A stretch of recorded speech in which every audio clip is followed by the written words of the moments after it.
आज मैं आपके लिए बिस्किट से बनने वाली बहुत ज़्यादा टेस्टी और मज़े की रेसिपी लेकर आई हूँ। सिर्फ़ और सिर्फ 2 पैकेट बिस्किट को यूज़ करते हुए इतनी शानदार रेसिपी बनाएंगे कि आप वाक़ई हैरान रह जाएँगे। तो चलिए अपनी मज़ेदार और ज़बरदस्ती रेसिपी को बनाना स्टार्ट करते हैं। बिस्मिल्लाहिर्रहमानिर्रहीम। अस्सलाम वालेकुम। उम्मीद है आप सब ठीक होंगे। सबसे पहले तो हमने ले लिए हैं यहाँ पर बिस्किट। बिस्किट आप कोई से भी ले सकते हैं जो आपको पसंद हो या जो आपको आसानी से मिल जाएँ। तो 2 पैकेट बिस्किट लेने के बाद इन्हें मैंने खोल लिया था। खोलकर इसे हम डाल रहे हैं ग्राइंडर जार के अंदर और इनको हमने अच्छी तरह से ग्राइंड कर लेना है। कोई इसके अंदर पानी कोई चीज़ नहीं डालनी, बल्कि हमने इसको ऐसे ही ग्राइंड करना है क्योंकि हमने इसका पाउडर बनाना है, ठीक है? तो इसलिए आपने इसके अंदर कोई चीज़ नहीं डालनी। अब इसके अंदर थोड़ा-सा फ्लेवर डालने के लिए, थोड़ा-सा इसका कलर अच्छा करने के लिए मैं इसके अंदर ऐड करूँगी बिल्कुल थोड़ा-सा चॉकलेट पाउडर, ठीक है? यहाँ पर तकरीबन 1/3 चम्मच जो है मैं इसके अंदर ऐड कर दिया है। टोटली ऑप्शनल है, अगर डालेंगे तो कलर अच्छा आएगा, जायका थोड़ा अच्छा हो जाएगा। अब हमने इनको ग्राइंड कर लेना है अच्छी तरह से, ठीक है? यहाँ पर मैंने इनको अच्छी तरह से ग्राइंड कर लिया और यहाँ पर आप देख सकते हैं बहुत अच्छी तरह से इनका जो पेस्ट है ना वो बन चुका है। पाउडर की फॉर्म में तमाम बिस्किट जो है ना वो आ चुके हैं। अगर ग्राइंडर में अच्छी तरह से ये ना मैश हो रहे हों, ना बन रहे हों, तो फिर आप इसको किसी भी चीज़ के अंदर डालकर, किसी शापर वगैरह साफ़-सुथरे शापर के अंदर भी डालकर आप इसको ऊपर से किसी चीज़ से प्रेस करें तब भी हो जाएगा, नहीं तो आप इसको चॉपर में डाल लेंगे तो तब भी इस तरह से करके ना बस आपने इनको बारीक सा मैश कर लेना है। तो अब इसे हमने कर लिया अच्छी तरह से बारीक, इसका हमने पाउडर बना लिया है। अब हमने ले लेनी है 2 अदद मैं ले रही हूँ यहाँ पर छोटी प्याली और इसके अंदर हम डालेंगे अंडे, ठीक है? यहाँ पर मैंने 1 अदद अंडा तोड़ा है और वाइट एग जो है वो हम अलग रख लेंगे, येलो जो एग है वो उसको हम साइड पे रख लेंगे। तो दोनों को हमने इस तरह से करके अलग-अलग रख लिया है, अलग-अलग छोटे बोल के अंदर हमने डाल लिया है। तो दूसरा अंडा भी हमने यहाँ पर तोड़ लिया है, इसकी भी जो जर्दी है ना वो हम अलग कर देंगे और सफ़ेदी जो है वो हम अलग कर देंगे। ये देखें इस तरह से। तो ये जो वाइट एग है इसको अभी हम साइड पे रख देंगे, तब तक जो हमने ये येलो एग निकाल कर रखा हुआ था, इसको पहले हम थोड़ा-सा फेंट लेंगे अच्छी तरह से, ताकि अच्छी तरह जो भी इसके अंदर कोई गुठली वगैरह हो, तो अच्छी तरह से फेंट लें इसको, ठीक है?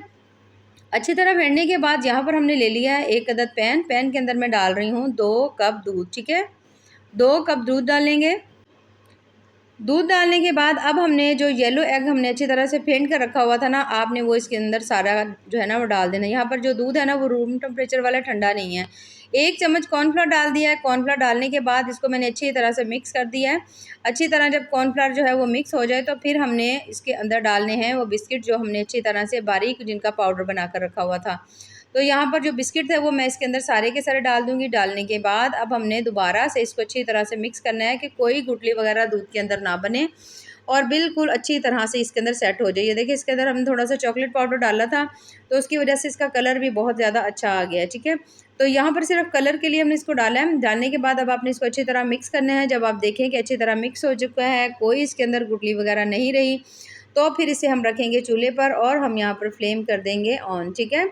और इसे हमने अब पकाना है और इतनी देर के लिए हमने इसे पकाना है कि ये बहुत अच्छी तरह से बिल्कुल गाढ़ा खीर की तरह से ये बन जाए। यहाँ पर आप देखेंगे कम से कम भी आपने इसको पकाना जो है ना वो 2 से 3 मिनट पकाना है, ठीक है? ज़्यादा पकाएंगे तकरीबन 4 मिनट तक, इससे ज़्यादा आपने नहीं पकाना। बस हमारा यहाँ पर मकसद तमाम चीज़ों को डालकर एक दफ़ा 3 से 4 मिनट के लिए पकाना है, ताकि अच्छी तरह से जो कॉर्नफ्लावर है वो भी इसके अंदर अच्छी तरह पक जाए।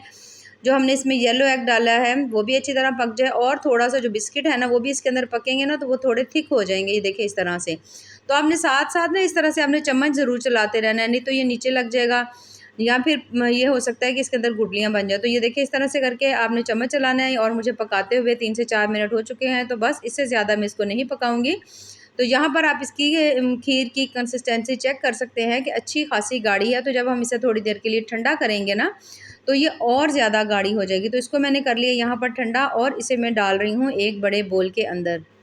बोल में डालने के बाद अब थोड़ी देर के लिए हम इसके अंदर इस तरह से करके हम इसे चलाएँगे मशीन को, ताकि बिल्कुल इसकी जो लुक है ना वो बहुत ज़्यादा क्रीमी और ज़बरदस्त सी हो जाए और ये जो हमारी खीर है और ज़्यादा स्मूथ सी हो जाए, ताकि जब हम इसकी लेयर्स बनाएँ ना तो बहुत ज़्यादा बेहतरीन और ज़बरदस्त इसकी लेयर्स हों। तो अगर आप इस तरह से ना इसमें मशीन चला सकें, ना हो तो फिर आप इसको ग्राइंडर वाला जो जग होता है ना उसके अंदर भी आप थोड़ी देर के लिए कर सकते हैं। बस इसका हमें इसे करने का मकसद ये है कि बहुत ज़्यादा स्मूथ, बहुत ज़्यादा मज़ेदार सी इसकी लुक हो, ताकि खाने में भी इसका मज़ा आए और देखने में भी अच्छी लगे। तो अच्छी तरह इसे सेट कर लिया हमने, ये यहाँ पर आप देख सकते हैं ज़बरदस्ती सेट हो चुकी है और बहुत ज़्यादा अच्छी तरह ठंडी हो चुकी है। तो यहाँ पर हमने ले लेने हैं, कोई भी आप ट्रे ले लें जिसके अंदर इसको हम डालेंगे, ठीक है? तो यहाँ पर तकरीबन सारी हम इसमें डाल देंगे, थोड़ी-सी मैं इसमें बचा लूँगी, वो भी हमने इसको थोड़ा-सा इसको डेकोरेट करेंगे, तो इसलिए मैंने इसको थोड़ी सी बचा ली है। बाकी आपने इसमें थोड़ी-थोड़ी करके आपने इसमें डालते जाना है, आपने इसको सेट करते जाना है ताकि इक्वल तमाम तरफ से ना ये अच्छी तरह से सेट हो जाए, कहीं से भी तो जो उसकी लेयर्स हैं मोटी या बारीक ना हो, ठीक है। अच्छी तरह से जब आप देखें कि आपने इसको अच्छी तरह सेट कर लिया है, तो फिर आपने इसको रख देना है फ्रीज़र में ठंडा होने के लिए, ठीक है, ताकि ये अच्छी तरह से जम जाए। इसे अब हम रख देते हैं सेट करके फ्रीज़र में। तब तक जो हमारे पास वाइट एग थे उनको भी अच्छी तरह से हम फेंट लेंगे। उसके बाद आपने इसके अंदर एक बड़े साइज़ का मैं बोल ले रही हूँ, उसके अंदर ये जो वाइट एग है इसे हम इसके अंदर डाल देंगे और उसके साथ ही मैं इसमें ऐड कर दूँगी 2 चम्मच भरकर कॉर्नफ्लोर के, ठीक है। 2 चम्मच मैंने भरकर इसमें डाल दिए हैं कॉर्नफ्लोर के। कॉर्नफ्लोर ना हो तो आप मैदा भी ले सकते हैं। उसके बाद आधा कप मैंने इसमें डाल दी है चीनी। आपने उसके बाद इसके अंदर जो अगली चीज़ मैं डाल रही हूँ वो है वनीला एसेंस, 2 से 3 ड्रॉप्स मैं डाल रही हूँ। अच्छा, आपने देखा होगा कि मैंने इसके अंदर जो हमने पहले जो बनाया था ना कस्टर्ड, उसके अंदर मैंने चीनी नहीं डाली क्योंकि बिस्किट्स वैसे ही बहुत ज़्यादा मीठे थे, तो मैंने चीनी नहीं डाली। अच्छा, यहाँ पर मैंने इसके अंदर डाल दिए हैं तकरीबन 2 कप मैंने दूध डाल दिया है। चीनी आधा कप डालने के बाद तमाम चीज़ों को मिक्स कर लेंगे और दोबारा से ले लिया हमने पैन और इसे भी हमने अच्छी तरह से पका लेना है। फ्लेम ऑन कर दी है और साथ-साथ इस तरह से करके आपने चम्मच चलाते जाना है और उसको पकाते जाना है। पहला जो हमने कस्टर्ड बनाया था बिस्किट्स वाला, वो थोड़ा-सा जल्दी से थिक हो गया था क्योंकि उसके अंदर अच्छे खासे बिस्किट की मिकदार थी, तो वो थोड़ा जल्दी थिक हो गया। तो इसे पकाने के लिए आपको थोड़ा-सा टाइम चाहिए होगा, तो इसको आपने आराम से तसल्ली से पकाना है, जिस तरह हम कस्टर्ड वगैरह बनाते हैं, जब तक ये अच्छी तरह गाढ़ा नहीं हो जाता और कस्टर्ड जो है उसका जो कच्चापन है वो ख़त्म नहीं हो जाता। तो इसे आपने पका लेना है अच्छी तरह से, कम भी 5 से 6 मिनट के अंदर, या तकरीबन 7 से 8 मिनट आपको लग सकते हैं। अच्छी तरह से ये थिक हो जाएगा, गाढ़ा हो जाएगा। दोनों की कंसिस्टेंसी जो है ना, वो दूसरा चॉकलेट वाला जो बिस्किट वाला है वो थोड़ा ज़्यादा गाढ़ा है, तो ये थोड़ा-सा कम गाढ़ा होगा, ठीक है। लेकिन आपने इसको इतना अच्छी तरह थिक करना है कि दोनों सेम एक जैसे हों। अच्छी तरह से यहाँ पर ज़बरदस्त सा, यहाँ पर आप देख सकते हैं जो कस्टर्ड है वो हमारा तैयार हो चुका है, वनीला कस्टर्ड, जिसे हमने सिर्फ फ्लेवर डालकर वनीला का इसमें फ्लेवर डाला और बहुत ज़्यादा टेस्टी मज़ेदार सा बन चुका है। तो अब आपने जैसे ही अच्छी तरह से ये थिक हो जाएगा, आपने इसको उतार लेना है। उतार कर आपने पहले इसको अच्छी तरह ठंडा करना है, ठीक है, ठंडा ज़रूर कर लेना है। अब इसे हमने निकाल लिया फ्रिज के अंदर से और ये जो वाइट कस्टर्ड था इसको भी हमने ठंडा कर लिया। अब हमने इसके ऊपर एक लेयर डाल देनी है, ठीक है। अब 2 लेयर्स होगी, एक नीचे बिस्किट्स वाली हो गई है और दूसरी हमने इसके ऊपर ये जो वाइट कस्टर्ड बनाया ना, ये हमने इसके ऊपर डाल देना। बस इस तरह से करते हुए आपने जितना भी कस्टर्ड बनाया हुआ है ना, वो सारे का सारा मैं इसके ऊपर डाल दूँगी और बहुत ज़्यादा माशाल्लाह से प्यारी और ज़बरदस्त सी लुक आएगी। तो ये जो कस्टर्ड है ना वाइट वाला, इसको आपने ठंडा करके इसके ऊपर डालना है, गरम-गरम आपने बिल्कुल नहीं डालना। अब हमने इसको रख देना है फ्रीज़र में ताकि दोनों जो हैं बहुत अच्छी तरह से जम जाएँ और बड़ी ही ज़बरदस्त और कमाल की इसकी लुक आए। तो तकरीबन 3 से 4 घंटे के बाद ये देख सकते हैं माशाल्लाह से बहुत ज़्यादा ज़बरदस्त सा ये जो कस्टर्ड हमारा बन चुका है। तो थोड़ा-सा मैं इसके ऊपर इस तरह से करके डिज़ाइन बना रही हूँ, जो हमने थोड़ा-सा बिस्किट्स वाला कस्टर्ड जो बचा कर रखा हुआ था ना, उसकी मदद वो जो है उसको मैंने इसके अंदर डाल लिया था। इस तरह से करके आप कोई सा भी इसके ऊपर डिज़ाइन बना सकते हैं, ना भी बनाएँगे तो ऐसे ही ये बहुत ज़्यादा मज़ेदार, बहुत ज़्यादा टेस्टी सा लगेगा। तो माशाल्लाह बहुत ज़्यादा मज़ेदार, ज़बरदस्त और टेस्टफुल से आज की हमारी जो डिज़र्ट की रेसिपी है वो तैयार हो चुकी है।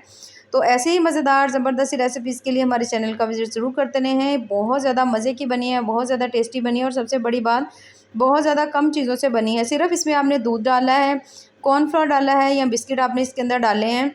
तो आप देख सकते हैं कि कितनी शानदार रेसिपी जो है वो आप बिल्कुल घर की आम सी चीज़ों से बना सकते हैं। तो यहाँ पर मैं आपको थोड़ा-सा इसे निकाल कर भी दिखा देती हूँ कि ये किस तरह की बनी है। ये देखिए माशाल्लाह से आप इसे चेक कर सकते हैं। बहुत ज़्यादा मज़े की और बहुत ज़्यादा टेस्टी बनी है, देखिए माशाल्लाह से। तो ऐसे ही मज़ेदार ज़बरदस्ती रेसिपीज़ के लिए हमारे चैनल का विज़िट ज़रूर करते रहें। बाकी दुआओं में याद रखिए। अल्लाह हाफ़िज़।